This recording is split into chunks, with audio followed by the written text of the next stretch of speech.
Showing that you can think in that way is one of the most powerful impacts you can leave at your medical school interview. It's November 28th, 2025. If you're interviewing for medical school, you're very likely to be asked one of these types of questions. I'm of course talking about ethics questions. I'm talking about a specific subset of these in which they give you a scenario wherein someone else did something wrong. The interviewer asks you what you would do if you were in that situation where you were aware of the wrongdoing. While there is no one right answer, there are two big patterns of how people get this wrong. The first pattern is that they go with the totally authoritarian stance. I would turn in the wrongdoer. I would go to the authorities right away. Justice must be served. The law must be followed. While it's great that you have ethical boundaries and are willing to speak up for what's right, we do not want to be demonstrating cognitive inflexibility and an inability to see both sides of an argument. The other wrong answer pattern is people who say, oh, I'm sure they were well-intentioned. I want to think the best of them. We're going to help them out. We're going to figure out what's going wrong.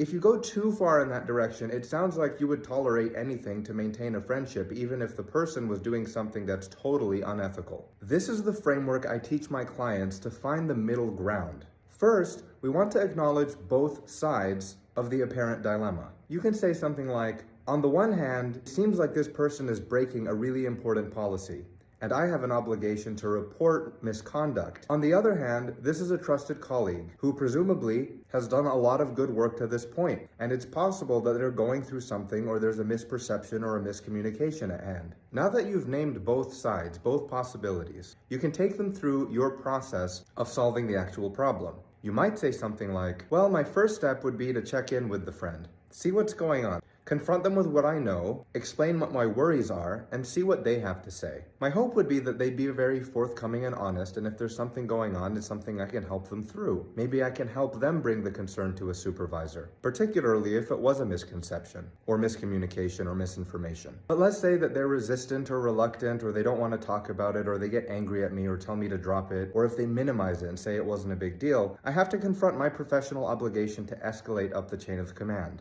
I would talk to a supervisor, communicating what I heard in factual details, and allow them to investigate according to the policies of our work unit. With an answer like that, you're showing that you value the friend, you value the relationship, and also that you understand that in a professional work environment, there are boundaries that have to be maintained. That general approach of considering both sides of an argument, the pros, the cons, the do's and the do-nots, shows that you can think flexibly about the different perspectives that are in play in any given situation, and that you can reason through them using your values and ethics and professional guidelines to come up with a reasonable solution.